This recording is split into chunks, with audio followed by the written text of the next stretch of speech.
আসসালামু আলাইকুম। আজকে আমি আপনাদেরকে তৈরি করে দেখাবো খুবই মজাদার এবং সুস্বাদু একটি মিষ্টি কুমড়ো ভর্তা রেসিপি। বাটাবাটির ঝামেলা ছাড়া একেবারেই সিম্পলভাবে আমি আপনাদেরকে এই ভর্তার রেসিপিটা তৈরি করে দেখাবো। তবে এটা খেতে কিন্তু অসম্ভব মজার হয়। তো চলুন দেখে নেওয়া যাক কিভাবে এই মজাদার ভর্তাটা আমি তৈরি করে নিয়েছি। আজকের এই মজাদার মিষ্টি কুমড়ো ভর্তা তৈরি করার জন্য প্রথমে আমি এখানে নিয়েছি মিষ্টি কুমড়া। আমি একটি মিষ্টি কুমড়ার 4 ভাগের 1 ভাগ নিয়েছি। আপনারা আপনাদের পছন্দ অনুযায়ী নিয়ে নেবেন। অফ ক্যামেরায় খোসা ছাড়িয়ে মিষ্টি কুমড়াটাকে আমি ছোট ছোট করে কেটে নিয়েছি। এতে করে মিষ্টি কুমড়োটা খুব তাড়াতাড়ি সিদ্ধ হয়ে যাবে। মিষ্টি কুমড়োটাকে আমি কেটে খুব ভালো করে ধুয়ে পরিষ্কার করে নিয়েছি। এবার এক সাইডে রেখে দিচ্ছি। অন্যদিকে চুলায় একটি প্যান বসিয়ে তার মধ্যে দিয়ে দিচ্ছি 1 টেবিল চামচ রান্না করার রেগুলার তেল। আপনারা চাইলে সরিষার তেলটাও ব্যবহার করতে পারেন। দিয়ে দিচ্ছি শুকনো মরিচ। এবার শুকনো মরিচগুলোকে আমি খুব ভালো করে ভেজে নেব। মরিচের পরিমাণটা আপনারা আপনাদের প্রয়োজন অনুযায়ী নিয়ে নেবেন। বেশ কিছুটা সময় নিয়ে মরিচটাকে আমি খুব ভালো করে ভেজে নিয়েছি। এবার চুলা থেকে নামিয়ে নিচ্ছি। একই প্যানে দিয়ে দিচ্ছি পেঁয়াজ কুচি। এখন পেঁয়াজটাকেও আমি ভেজে নেব। পেঁয়াজটাকে আমি খুব বেশি ভাজবো না। পেঁয়াজটা যখন কিছুটা নরম হয়ে আসবে তখনই চুলা থেকে নামিয়ে নেব। আমি এখানে বড় সাইজের 2টি পেঁয়াজ নিয়েছি। আপনারা আপনাদের প্রয়োজন অনুযায়ী নিয়ে নেবেন। তবে ভর্তাতে পেঁয়াজের পরিমাণটা বাড়িয়ে দিলে ভর্তাটা খেতে খুবই ভালো লাগে। আপনারা চাইলে কিন্তু এই ভর্তাতে কাঁচা পেঁয়াজটাও ব্যবহার করতে পারবেন। তবে কাঁচা পেঁয়াজটা ব্যবহার করলে ভর্তাটা ফ্রোজেন করে খাওয়া যায় না।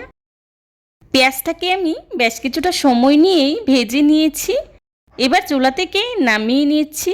চুলা থেকে নামিয়ে এক সাইডে রেখে দিচ্ছি। এবার প্যানে দিয়ে দিচ্ছি আরও 1 টেবিল চামচ সাদা তেল। দিয়ে দিচ্ছি আগে থেকে কেটে রাখা মিষ্টি কুমড়া। পরিমাণ মতো লবণ দিয়ে খুব ভালো করে মিশিয়ে নিচ্ছি। মেশানো হয়ে গেলেই দিয়ে দিচ্ছি কয়েক কোয়া রসুন। আপনারা চাইলে রসুনটা ভেজে নিতে পারেন। তবে মিষ্টি কুমড়োর সাথে রসুনটা দিলেই রসুনটা খুব ভালো করে সিদ্ধ হয়ে যায়।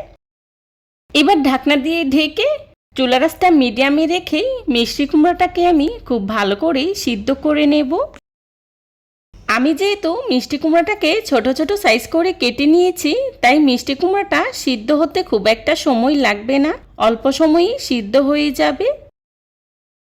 কিছুক্ষণ পর ঢাকনাটা তুলে খুব ভালো করে নেড়ে নিচ্ছি।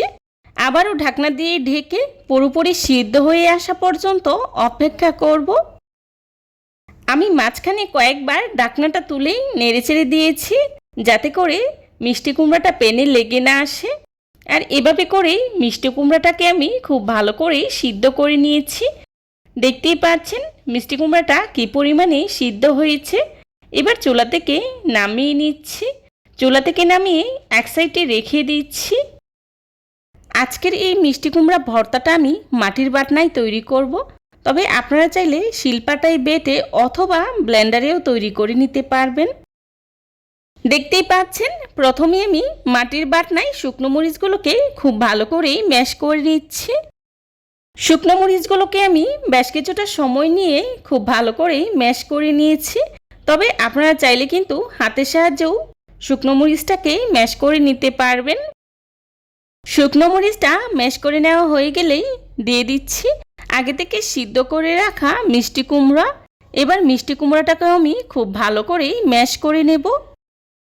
মিষ্টি কুমড়ার এই ভর্তাটা আপনারা খেয়েছেন কি না আমি জানি না, তবে যদি না খেয়ে থাকেন অনুরোধ থাকবে একবার হলেও আমার রেসিপিটা ফলো করে এভাবে করে বাসায় তৈরি করে খেয়ে দেখবেন। তাহলেই বুঝতে পারবেন ভর্তাটা খেতে কতটা মজার হয়। আসলে ভর্তা খেতে আমরা কিন্তু কম বেশি সবাই খুবই পছন্দ করি। আর এইভাবে যদি মাটির বাটনায় ঝামেলাহীনভাবে ভর্তাটা তৈরি করে নেওয়া যায় তাহলে কিন্তু আমাদের জন্য খুবই সহজ হয়। মিষ্টি কুমড়াটাকে আমি খুব ভালো করেই ম্যাশ করে নিয়েছি।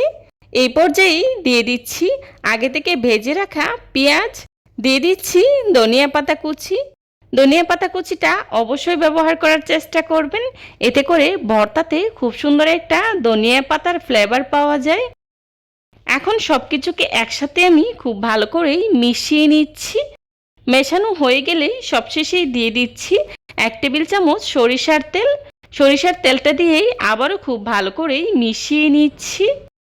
আর এই ভর্তাতে সরিষার তেলটা কিন্তু অবশ্যই ব্যবহার করার চেষ্টা করবেন, এতে করে ভর্তাটা খেতে খুবই ভালো লাগে। আমি কিন্তু পরিমাণ মতো লবণ দিয়েই মিষ্টি কুমড়াটাকে সিদ্ধ করে নিয়েছি, তাই এখানে এক্সট্রা কোনো লবণের প্রয়োজন হবে না। বেশ, তৈরি হয়ে গেল আমার মজাদার মিষ্টি কুমড়ো ভর্তা। এবার ভর্তাটাকে আমি একটি সার্ভিং ডিশে সার্ভ করে নিচ্ছি। চেষ্টা করেছি খুবই সহজভাবে আজকের এই রেসিপিটি আপনাদের সাথে শেয়ার করার জন্যে। আশা করছি আমার আজকের এই রেসিপিটি আপনাদের কাছে খুবই ভালো লাগবে। যদি ভালো লেগে থাকে তাহলে অবশ্যই লাইক কমেন্ট শেয়ার করতে ভুলবেন না। আপনাদের একটি লাইক এবং একটি কমেন্টস আমাদেরকে নতুন নতুন কন্টেন্ট তৈরি করতে অনেক উৎসাহিত করে। যারা এতক্ষণ ধৈর্য সহকারে আমার ভিডিওটি দেখেছেন তাদেরকে জানাই অসংখ্য ধন্যবাদ। এই ধরনের সব ঘরোয়া এবং মজার মজার রেসিপি পেতে আমার চ্যানেলটি ভিজিট করে আসবেন প্লিজ। আমার চ্যানেলে আরও অনেক রকমের ভর্তা রয়েছে, চাইলে ভিজিট করতে পারেন। রেসিপি ভালো লাগলে একবার হলেও বাসায় ট্রাই করবেন, আর কেমন হয়েছে আমাকে কমেন্টস করে জানাবেন। আমার পরবর্তী রেসিপি দেখার আমন্ত্রণ জানিয়ে আজকের মতো এখানেই বিদায় নিচ্ছি। সবাই ভালো থাকবেন, সুস্থ থাকবেন। আল্লাহ হাফেজ। আসসালামু আলাইকুম।